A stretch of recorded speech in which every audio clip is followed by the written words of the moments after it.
We remain steadfast in our commitment in delivering local news that matters, stories that inspire, enriching the lives of Filipinos in Central and Eastern Visayas, in the Philippines and across the globe. This is your GMA Regional TV, kapuso ng bawat Pilipino.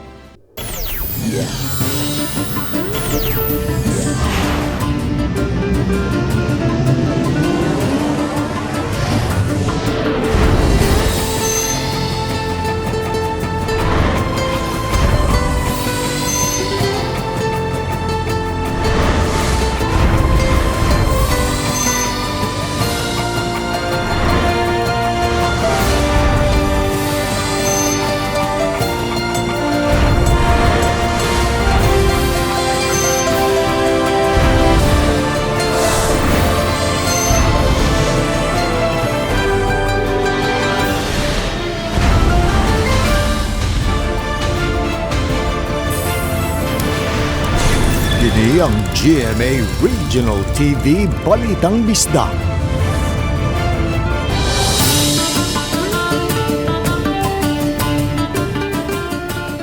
Mayong hapon na kinungin yung GMA Regional TV Balitang Bisdak, ang bugtong kasaligan, kasandigan o kanangpan sa mga Bisaya. Ako si Bobby Nalsal. Nga maghatod sa labing dako mga nagunang balita nga mahinungdanon sa Central ug Eastern Visayas. Ako si Alan Domingo. Ako si Cecil Kibod Castro, live sa GMA Complex sa Dakbayan sa Sugbo. 300 ka mga doses sa Sputnik vaccine sa Russia ang nadugang sa mga bakuna din sa Dakbayan sa Sugbo. Samtang 9% pa lang ang nabakunahan sa Dakbayan sa Sugbo, nga layo pa sa target nga 70%. Apan karon pa lang nahurot-hurot na ang supply sa mga bakuna alang sa mga mulupyo sa Dakbayan sa Sugbo. Ani ang report. Gibutyag ni Konsel Dave Tumulak nga madugang silang supply sa bakuna ang Sputnik 5 sa Gamaliya. Wa pa hinuon maklaro kanus kini magamit sanglit. Gitunan pa ang proseso tungod sa kasensitibo niini. Matod ni Tumulak nga kinahanglan niya masiguro ng daan na mga vaccines ug maandam sanglit. Dinalian ang pag-administer sa bakuna kinahanglan mahuman kini sulod lang sa 2 ka oras human makuha sa storage facility. Kini ang unang higayon nga makagamit ang Sugbo sa Sputnik vaccine. Dili pa nato ma-roll out ang Sputnik gumikan sa iyang pagkakomplikado, especially sa iyang pag-administer sa maong bakuna. Gumikan kay ang Sputnik, negative 70 siya. Samtang nagpadayon usab ang vaccination sa Cebu City, diin ang nahabilin nga bakuna mao ang AstraZeneca apan hapit na usab mahurot. Hinuon aduna pay mga bakuna gitakdang moabot sa Dakbayan. Samtang ibutyag ni Tumulak nga 9% pa lang sa 700,000 nga target population sa Cebu City ang nabakunahan. Busa paningkamutan sa syudad nga mapaspas ang vaccination diin lakip ang pagbutang og daghang mga vaccination sites.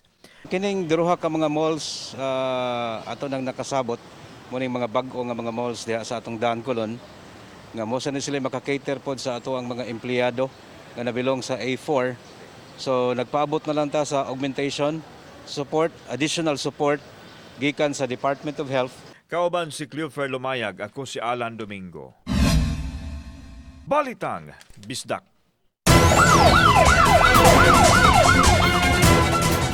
Waabti ko sa kasimana sukat sa paglusad sa Oplan Magneto sa Talisay City Police o sa kamembro sa LGBT community ang nasampulan dayon. Modus nini nga mag-order online, kuhaon ng item apan dili mo bayad. Ang report ni Fimari Dumabok. Nagtingkagol karon sa detention cell kining gipasangin lang swindler nga si Arnie Mendoza, 29 anyos. Modus ni Mendoza nga mo order og mga gadget online, apan inig-deliver mo sibat lang og dili mo bayad. Dahi tabo ang krimen gahapon sa barangay Tabunok. Nakiglambigit dayon ang Talisay City Police sa mga barangay opisyal ug sa mga tanod, human na dawat ang reklamo sa biktima. Hinungdan sa daling pagkasikop ni ini og na-recover ra ang gadget nga nagkatidad og kapin sa 9,000 pesos. Kay naamang gud ni siya 3 conditions ang Oplan Magneto, no. Ang first condition na is just a normal response, no. But if we need to upgrade it into condition 2, mao na tong atong ipang-close ang mga ang mga dalan, no? Bisag unsa kagamay ang panghitabo, robbery, theft, and stapa, they should file charges kay aron maundang na nin. Giyangko ni Mendoza ang krimen apan iyang pasangil nga nabiktima raw usab siya sa iyang higala nga bayot nga maoy ni gamit sa iyang social media account aron pag-order og gisugo lang siya pagkuha sa gadget. Daghan na gamit sa akong account. Na ako'y testigo po nga akong amiga nga nag-trace na mutanan nga akong amiga nga bakla mo ay nagkuhan sa Facebook, nag-use nga gimit na mo nga ako nakigmit mismo. Ingon man siya ay na imit na kay kuan niya ko sige meet bayad naman daw ni siya kuya yung mo to nilakaw nako.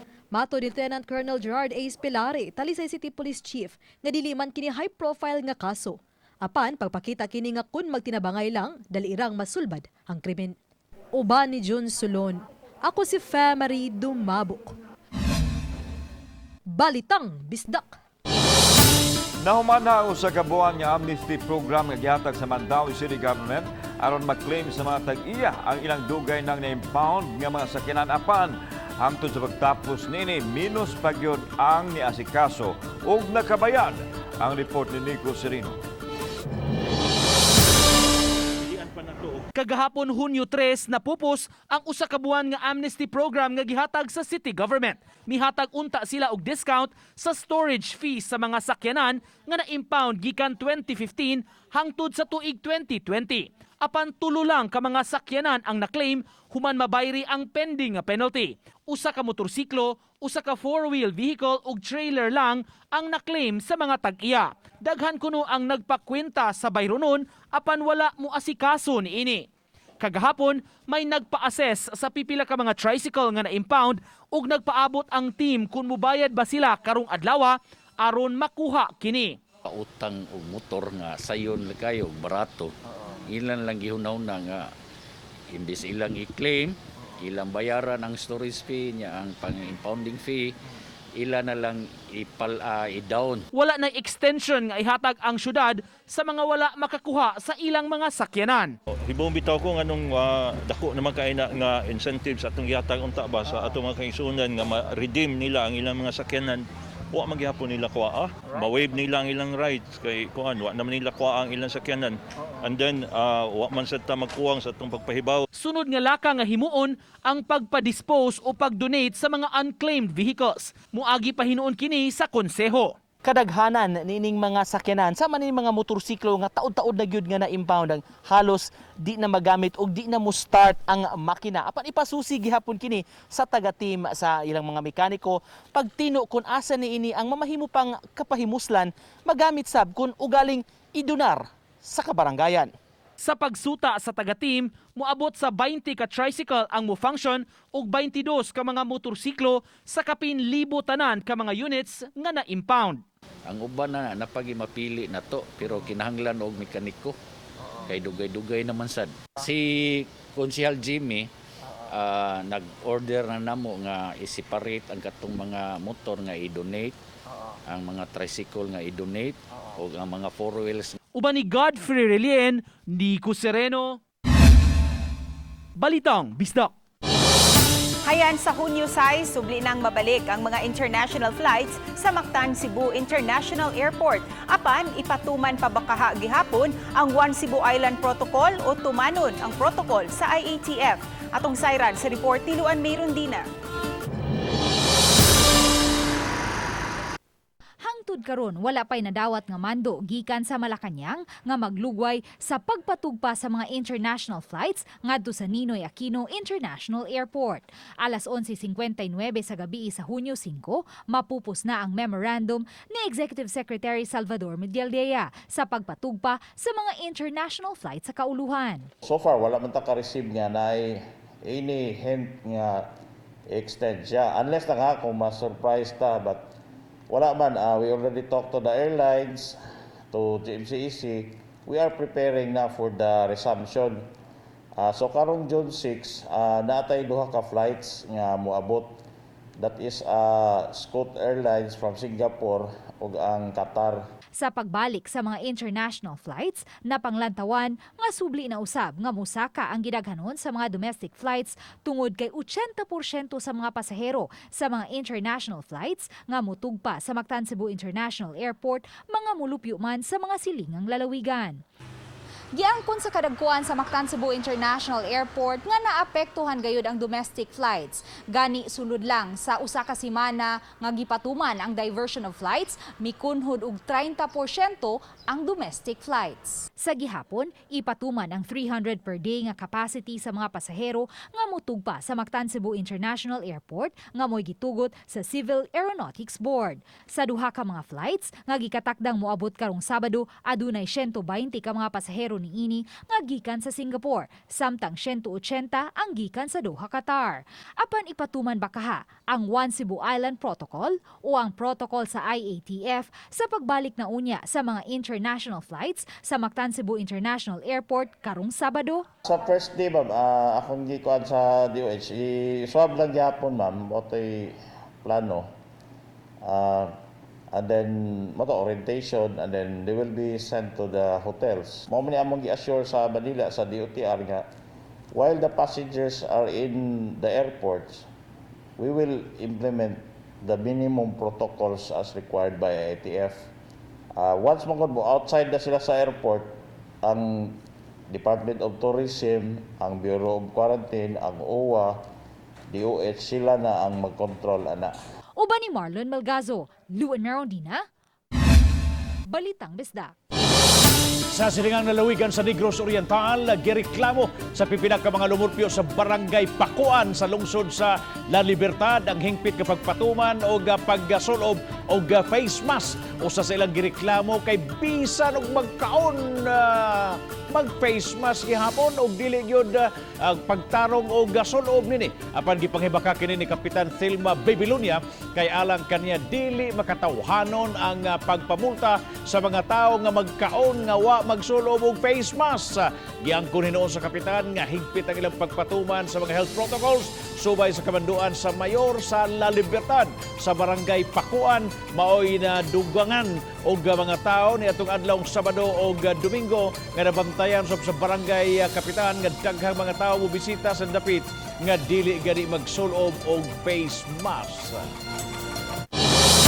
Bisan kung wala pa'y face-to-face learning sa matunghaan kabumbiruhan sa dakbayan sa Talisay, nag-inspeksyon sa mga pribado o pampublikong eskwelahan. Ang report ni Femari Dumabo. Gisugdaning unang semana sa Hunyo ang pagsusi sa mga edipisyo sa mga tunghaan sa syudad. 13 nasa 46 ka mga eskwelahan ang ilang na inspeksyon. Nabantayan ni Talisay City Fire Marshal Chief Inspector Arnel Abilia nga sagad sa mga tungaan kuwang sa mga basic firefighting equipment. Number one, ang gina-check yun nato isang safety sa ilang schools, sa ilang buildings, kung na ba sila yung mga firefighting apparatus, ang special number one yun ang gina-check na tong ilang fire exits. Lakip sa gipainumdum ang mga health protocol batok COVID-19 ug ang kanunay nga pag-disinfect. Gisusi usab nila ang mga hospital. Nakigalayon usab ang Talisay City Police Station sa mga school heads. Aron mahatagan og proteksyon ang mga magtutudlo ug mga tinunan bisad kunwa sa mga tunghaan. There was a student who was nauyab niya tong daghan kay pug Facebook niya katong nagamit og gwapo nga nawong which resulted in the arrest of the suspect. That was because of the coordination between the police and the school head. Samtang nagunang pahinumdum sa kabumbiruhan sa palayon nga Oplan Ligtas Pamayanan on the road nga bisan tinguan dili angay nga mokumpiyansa. Maskin mo baha nga ma'am, dahil times magkasunog pagyapon. So maskin ulan gyapon, mag-think gyapon sila safety. And ang BFP naman ma'am, ang atong fire department diri sa Talisay, even though ulan ma'am, continuous ang atong campaign. Uba ni June Sulon. Ako si Femari Dumabok. Balitang Bisdak. Siyam ka mga establishmento sa dakbayan sa Subo na isyuhan og show cause order tungod sa mga kalapasan nga nahimo niini. Ani ang report. Giklaro ni Konsehal Joel Garganera, ang Pangulo sa Emergency Operations Center nga wa patuguti ang pagpahigayon og disco ilabi na sa sulod sa mga establishmento. Kinibisan pa og gilibkas na ang liquor ban sanglit, gitugutan lang ang limitado nga pag-inom. Apan giingong adunay modos ang ubang mga negosyo nga mag-online booking sa mga taong mosulod. Wa may sayop nini, matod sa opisyal kay pamaagi kini sa pagkontrol sa mga tao apan ang higpit nga gidili ang pagpahigayon og disko. Mao kini ang gipalawman nga investigasyon sa kapulisan nga gihuwat usab sa EOC ang resulta. Musud ng inang Birne Sabado, this is also our way of telling the public ba nga labi na sa katong mo visit nga ning mga lugar nga you have to be mindful. You are also responsible for other people. Samtang sumama ni Garganera nga aduna pay siyam ka establishmento ang gipadad-an og show cause order. Kini tungod sa kitahong violation nga nahimo sa quarantine protocol.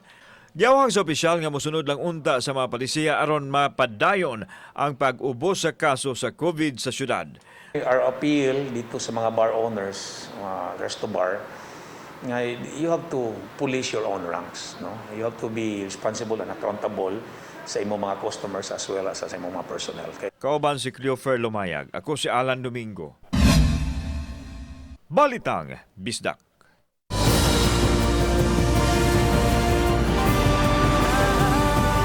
Kini ang GMA Regional TV Balitang Bisdak.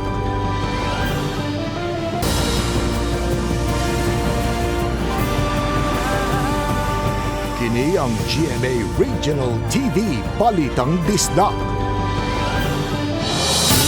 Dugang oportunidad sa panarbaho hayan na mahatag ngadto sa mga senior citizens ug persons with disabilities sa Mandawi City. May ordinansa na giandam karon na nga nag-awhag nga mahatagan sila og employment. Adunay live report si Nico Serino. Nico.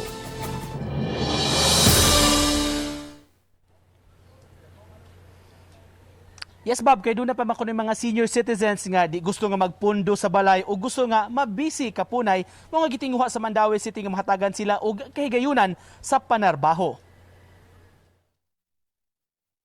Gitigom ni Konsehal Joel Seno ang mga stakeholders bahin sa iyang gipanday nga city ordinance. Nangayo siya og mga inputs alang sa amendments sa maong ordinansa sa di pa kini ipaagi pagbalik alang sa approval sa konseho. Ubos ni ini, gitinguha ang pag-awhag sa syudad sa mga business establishments sama sa mga fast food, pag-hire og mga senior citizens og persons with disabilities. Tinguha ni ini, mahatagan sila og kahigayunan katong mga lagsik ug andam gyud nga manarbaho. We focus only on fast food but among gi-expand sa katong sa mga willing companies sa Mandawi.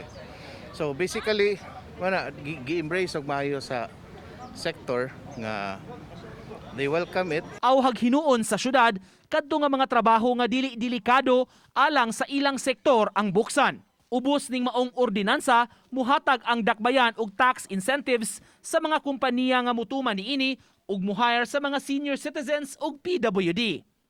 Ang maong ordinansa gisubay sab sa unang napasar nga national law kabahin niini. To make Mandawi City a resilient city, no? Because sa ug mingon tag resilient, everybody or not kining most of the constituents should have a job. So instead of giving out money sa kwan, tagaan lang nato sila opportunity to earn their own living. Alang sa magtiayong Villarante nga naabtanamo human nagpabakuna, maayong kalambuan ang maong ordinansa. Labi na kuno sa mga gustong manarbaho gyud gihapon taliwa ni ining krisis karon. Maayo man na. Nanong why not man? Maayo man na kay financially need good ta, no? So depende ra pod. Depende ra gyud.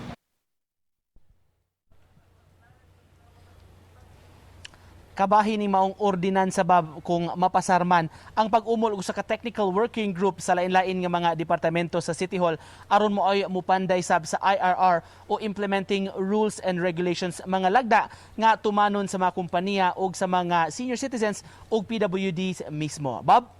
Daghang salamat Nico Serino sa imong live report.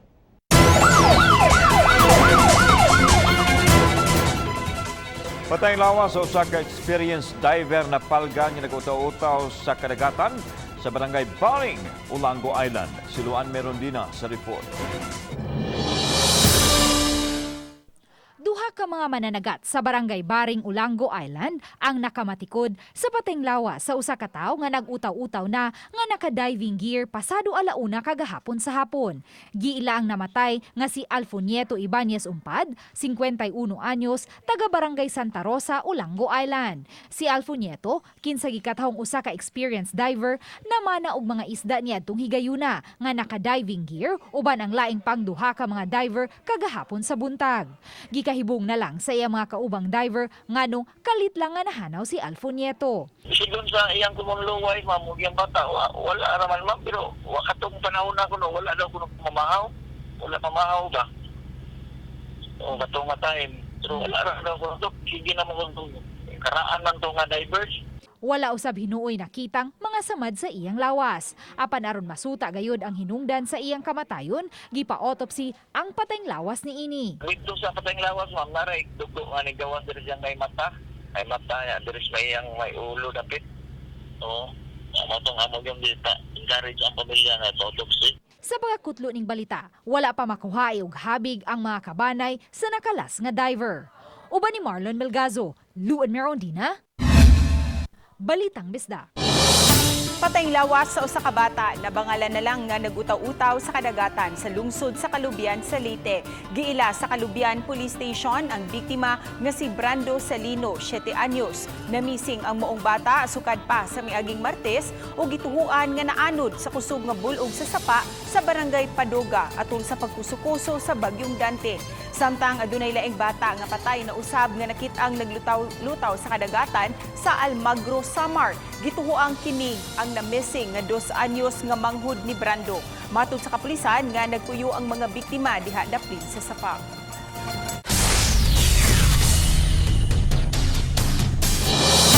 Dayo sa kabana nga nawad og trabaho tungod sa pandemya, miabag sa kasawa pagpanuroy sa ilang lamian nga homemade kasahos dito sa Bohol o dito sa Mindanao ngadto sa bisan asang opisina sa Dakbayan. Atong sayran og kabaw ba ng iyang kusahos o baka ba? Atong tan-awon kining laing ilang panikay-sikay. Kini ang lamian nga kasahos nga tatak bisdak apan sa Tagalog tapa nga mung nauna sa karning baka apan tungod sa kamahal sa presyo sa baka, baboy na lang apan pareho lang lamia. Ang magdiayong Rinante ug Andrea Oriuste sa Pasil ang nagluto nini nga mao usay tinubdan karon sa ilang panginabuhian. Ilabi na nga nawadaan og trabaho ang bana human migo ang pandemic. Busa nagtambayayong sila sa ilang panikay-sikay. Sa abak ako nagtrabaho, sir. Nya, nagbawas man kay wala na may sarado naman ang ubang tindahan. Karon nagtabang na lang ko sa panindag kasahos. Maning kamot sin mi sir kaya kung ba na naka-stop na sa trabaho. Lisod jud kaayo sir mao to nagtinabangay na lang mi sa kumbana kay kundi mi magtinabangay sir di na mo padayon among kasahos. Luoy sad kay mi asa mi padung. Suki nila ang halos pribado ug publikong opisina nga ilang suruyan kada adlaw diin manuktok sila sa pultahan. Certified lami kuno matod sa nakatilaw sa ilang kasahos sama ni Sandra nga kinaham ang kasahos ni Andrea. Lami yun siya ang kasahos. Kay mao gani akong kuan kada ari niya mo palit jud ko kay suki ko niya. Lami kaayo, magbalik-balik jud ka. Ang panikay-sikay nga kasahos ang nagbuhi o nagpaeskwela sa anak sa magtiayon. Alang kanila, ang pagkugi maoyawi aron mabuhi ang matag pamilya. Ilabi na nining panahon sa pandemya. Maningkamot lang yun sila sir, mangita sila idea nga unsay angay panginabuhian kay wala baya dyan mo tabang nato kundi ato alang kaugalingon. Sa panahon karon wa nay kapilian kundili ang pagpadayon sa paningkamot bisan unsa basta tinarong lang alang sa pamilya. Kauban si Cleofer Lumayag. Ako si Alan Domingo. Balitang Bisdak. Overseas Workers Welfare Administration (OWA) ang miabaga sa tanang galastuhan sa pagpahiluna sa patayng lawas usa ka 41 anyos nga OFW kinsa napalgang wa nay kinabuhi sulod sa lawak nini sa usa ka hotel sa Mactan, Lapu-Lapu City. sa usang gihimong quarantine facility. Niadtong Martes naabot na sa Nueva Ecija ang patayng lawas sa nasong OFW o gipahimutang na kinigaron sa iyang pamilya. Ang 41 anyos nga domestic worker sa Qatar miabot sa Mactan, Cebu International Airport niadtong Mayo 21 ug nagnegatibo na sa unang swab test. Human sa 7 ka adlaw nga pagka-quarantine, subli kini gipabot sa swab test ug nagnegatibo gihapon apan niadtong Mayo 30 na schedule na unta niya sa pagpauli sa Nueva Ecija luwan sa sweeper flight na palgan na lang kining wa nay kinabuhi. Makadawat sad sila og death and burial assistance gawas to sa katong among funeral service nga gihatag diri, so they will be receiving death and burial assistance and at the same time educational assistance sa iyang anak na nagskwela and livelihood assistance as well sa iyang surviving na dependent. Dredging operation sa kapsamaan sa Mandaue City gihimo karon. Naabtan namo sa baba sa Tipolo Creek dapit sa may karaang merkado sa syudad ang equipment sa DPWH. Pipinakaadlaw nang gitrabaho sa mga personnel sa EMB o Equipment Management Division ang maong sapa. Gamit nilang ilang amphibious vehicle o gabako aron na mahipos ang ubay-ubay nga mga basura sa maong sapa. Sod sa pipinakaadlaw, daghan-daghang yun silang nahipos nga sagad mga plastic sa pag-uwan-uwan nining simanahan. Mas napunan kuno ang basura sa sapa nga mi taas na ang level sa tubig nini. Wala niya, tubig usaka kay atras man gitungod ani ni taas man ang diri. Oo. Tungod sa basura lang basura. Oo. Oh, di magagi. Wala mo gibalaw man diri para ang tubig dito na.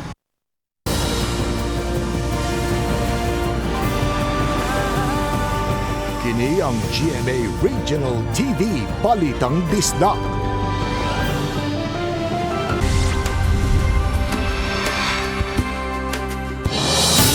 Laing urban poor sector sa Dakbayan Sugbo gipahalipayan sa GMA Regional TV Balitang Bisdak o sa GMA Regional TV live teams atol sa Kapuso Barangayan on Wheels kaganiyang punta. Ano ang report? Kitabangan pag-andam ug putos kini mga grocery packs sa regional teams ug anchors sa nagunang local newscast sa Central and Eastern Visayas, ang GMA Regional TV Balitang Bisdak ug local morning program sa Sugbo, ang GMA Regional TV Live. Mano-mano nila kining giandam ug gipasukipan og mensahe sa paglaom alang sa kapin usa ka gatos ka mga benepisyaryo nga taga Barangay Kugon Pardo, Cebu City. Atol sa distribution, among naila-ila si Elizer Pat, 38 anyos, nga nanginabuhi isip usa ka kargador sa pier. Matud niya, adunay mga adlaw nga maglisod siya pagpangita og pagkaon alang kaniya ug sa unom niya ka mga anak. Malipayon siya sa regalong bugas ug dilata nga nadawat gikan sa GMA Regional TV Kapuso Barangayan on Wheels.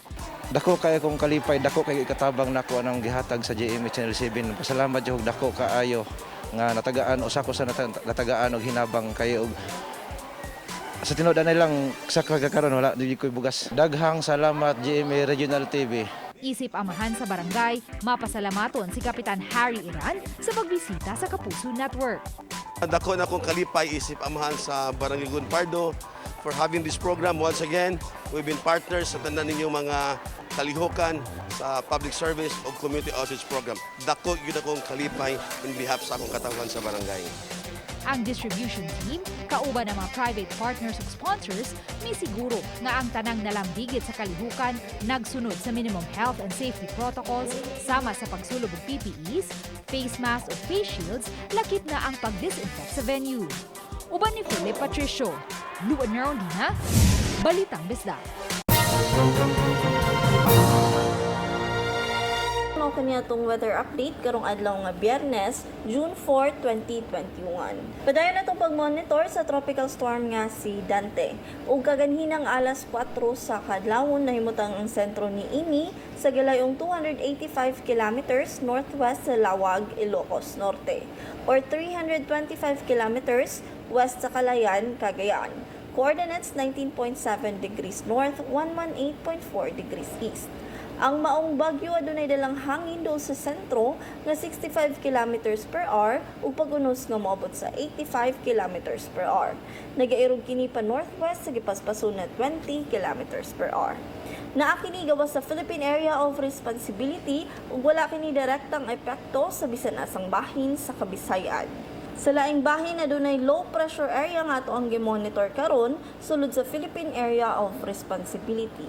Kaganhinang alas 3 sa kadlawon nahimutang kini sa gilayong 690 kilometers east sa Legazpi City, Albay. Ang maong low pressure area ubos ang posibilidad nga mahimong bagyo ug posibleng mahilis within the next 48 hours. Sa karon wala kini direktang epekto sa bisan asang bahin sa nasod. Para sa dugang impormasyon, bisita among social media account ug mao katong kahimtang sa panahon para karong adlaw. Gikan diri sa buhatan sa Pag-asa Visayas sa Mactan, kini si Angelica Orongan. Mga kapuso, sa wapa mahimong usa ka award-winning actor si Kapuso Primetime King Dingdong Dantes aduna sa di ay siya'y exciting experience ni adtong college pa siya. Dili siya kabahin sa varsity team apan sakop sa cheerleading squad. Sa iyang guesting sa Rise Up Stronger: The Road to NCAA Season 96, gisaysay ni Dong ang iyahang pagkasakop sa San Beda Court cheerleading squad. Kaniadto pa man mahiligon na si Dingdong sa mga physical activities sama sa push-ups, weightlifting ug sit-ups. Kining tanan inyong masaksihan sa Rise Up Stronger: The Road to NCAA Season 96 karong Sabado alas 4:30 sa hapon sa GTV. Gihangop sa Mandawi City ang posibilidad nga mapun-an ang mga turistang mobisita dinhi sa Toa. Reaksyon kini ni Mandawi City Mayor Jonas Cortez sa pagtugot na sa gobyerno sa leisure travel gikan sa NCR Plus area. Mamahimo na sila mobisita sa mga MGCQ area sama sa Sugbo, lakip na sa Mandawi. Ipasabot hinuon ni Cortez nga kinahanglan gyapon mapatuman ang basic health protocols sa ilang pagbisita. We have to promote tourism sa ato, even sa local tourism na to. So daghan sad ato mga hotels. In fact, nagkastorya ko sa ubang mga management sa hotels within Mandawi nga ni drop gyud ang ilang occupancy rates. Walay natala nga nagpositibo sa COVID-19 sa mga persons deprived of liberty kun PDL sa Cebu City sud sa tibuok buwan sa Mayo. Kinihuman maswab test ang kapin sa 200 ka mga piniriso gikan sa 11 ka istasyonan sa kapulisan sa Dakbayan. Suma sa pangu sa EOC Councilor Joel Garganera nga timailhan kini nga mituman sa health protocols bisan kadtong mga badlungod. Napatuman usab ang palisiya sa mga presinto sa kapulisan. It shows nga ang atong mga station commanders, ang atong mga police are already very mindful sad no nga pagpahigayon pod niya ni mga PDLs nga ilang ginang gihatod dito sa COVID clinic. Mga grand finalist contestants sa gikahinaman nga center stage magtigi karong Domingo. Ano ang report? One of the best experiences ug literal nga giingong na-amaze ang center stage judges nga sila si Isel Santos Zabrano ug Mel Villena ug host Betong Sumaya sa dagan sa performances sa mga contestant. Kini ang unang show nga migamit og virtual set tungod kay wala pa man tuguti nga makagawas ang mga minor de edad karon nga pandemic pa. Pwede pala yun, di ba? Oo. Hindi pala, sabi ko, grabe no kung paano nag-adapt sa changes lahat. The staff, the talents, especially the kids. So sabi ko, ang galing din amidst the pandemic, merong maiisip talagang paraan tayo. Napaka-iba nung yung set dahil kasi it's like technology, merong mga green platforms, all that. Tapos ang buo lang doon, 'di ba? Aisel, Betong yung judge seat. Kayo lang. Yan lang ang buo doon, And then the rest i-imaginein na. Grabe gayud kuno ang kalipay ni Betong Sumaya nga napili siya nga mo-host sa center stage kauban si multimedia star Alden Richards. Kumbaga nasa kainitan na kami noon ng center stage terminal nung biglang nag-ECQ. And then nung bumalik parang Paano nga babalik ang mga bata hindi pwedeng pumunta sa studio? Karon nga aduna nay napiling makigharong sa Grand Finals, mas giatangan ang final performances nila ni Viana Rica Franca sa Albay, Oxy Dolorito sa Bulacan, Rain Barkin sa Caloocan City ug Colleen Salazar sa Las Piñas. Tutok lang sa center stage matag Domingo sa dili pa ang kapuso mo, Jessica Soho. Sa labing awahing kalambuan sa COVID-19, natala sa DOH Region 7 ang 4,260 total COVID cases gahapong adlaw. 257 niini mga bagong kaso. Sa Cebu City, 528 ang active cases, 32 niini mga bagong kaso. Samtang 159 usab ang active cases sa Dakbayan sa Lapu-Lapu, 5 niini mga bagong kaso. 157 usab ang active cases sa Mandaue City, 7 niini mga bagong kaso. Sa mga lalawigan sa Central Visayas, misaka na ngadto sa 1,148 ang mga active cases sa Bohol. 62 niini mga bagong kaso. Samtang 442 ang mga active cases sa Sugbo, 29 niini mga bagong kaso. Sa Negros Oriental, miabot sa 1,820 ang mga active cases. 120 niini mga bagong kaso. Nahimo ng unom ang mga active cases sa Siquijor, samtang duha ang mga bagong kaso. Sa Eastern Visayas, miabot usab sa 1,322 ang active cases. 220 niini mga bagong kaso. Karong adlaw, miabot na sa 1,173,006 ang total recovery sa COVID-19 sa nasod. 60,794 usab ang mga active cases. Samtang 7,450 ang natalang mga bagong kaso. Samtang miabot na sa 172,172,025 ang mga kaso sa COVID-19 sa tibuok kalibutan. Miabot na usab sa 3,702,068 ang mga nakalas. Luan Merondina, Balitang Bisdak. Daghang salamat sa mga kapuso nato apil na nasa gawas sa nasod nga nakisayod sa mga dagko ug mga nagunang balita sa rehiyon. Ako si Alan Domingo. Ugi ka namong tanan dinhi sa Central ug Eastern Visayas. Ako si Cecil Kibod Castro. Ang inyong balita nga mong balita kay matag lokal nga balita mahinungdanon kining inyong GMA Regional TV Balitang Bisdak. Buong puso para sa Pilipino. Ako si Bobby Nalsaro. Maayong hapon mga kapuso and happy weekend.